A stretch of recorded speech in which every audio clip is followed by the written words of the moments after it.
ஸ்டாலினை எச்சரித்த எடப்பாடி பழனிசாமி அவர்கள் எதற்காக எடப்பாடி பழனிசாமி அவர்கள் போராட்டத்தை நடத்தியுள்ளார்? எடப்பாடி பழனிசாமி அவர்கள் திமுகவின் ஆட்சி 4 ஆண்டுகள் மிக மோசமான ஆட்சி என்பதையும் தமிழக மக்களுக்கு மிகப்பெரிய தலைவலியாக ஸ்டாலின் வந்துவிட்டார் என்றும் 2026 சட்டமன்ற தேர்தலில் திமுகவை முழுவதுமாக தோற்கடிக்கப்பட்டு எதிர்க்கட்சி அந்தஸ்தையும் இழக்க வைக்க தமிழக மக்கள் ஒன்று கூடி செயல்பட வேண்டும் என்பதையும் தெளிவுபடுத்தியுள்ளார்.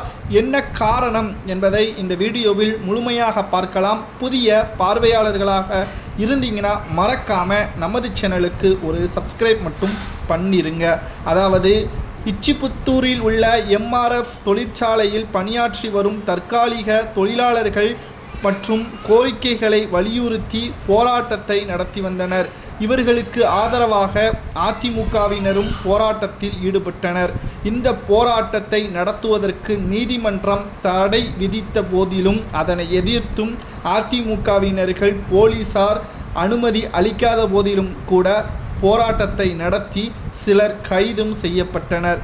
இந்த கண்டன போராட்டம் எதற்காக என்று நாம் பார்க்கும் பொழுது அரக்கோணம் எம்ஆர்எஃப் அண்ணா தொழிற்சங்கம் சார்பில் புதிய ஊதியம் ஒப்பந்தம் உள்ளிட்ட தொழிற்சாலைகளின் அடிப்படை கோரிக்கைகளையும் விளக்கவும் மே தின தொழிலாளர்கள் நல்வாழ்த்துக்களை கூறும் வகையிலும் வாயிற்கூட்டம் நடத்தி சங்க கொடி ஏற்றி இனிப்பு வழங்க வருகை தந்த ராணிப்பேட்டை கிழக்கு மாவட்ட கழக செயலாளரும் அரக்கோணம் சட்டமன்ற உறுப்பினருமான இரவி அண்ணா தொழிற்சங்க பேரவை செயலாளர் ஆர் கமலக்கண்ணன் கழக அமைப்பு செயலாளருக்கும் இந்த போராட்டத்தில் பங்கேற்றனர். கடுமையான எதிர்ப்பை தெரிவித்தார் எடப்பாடி பழனிசாமி அவர்கள்.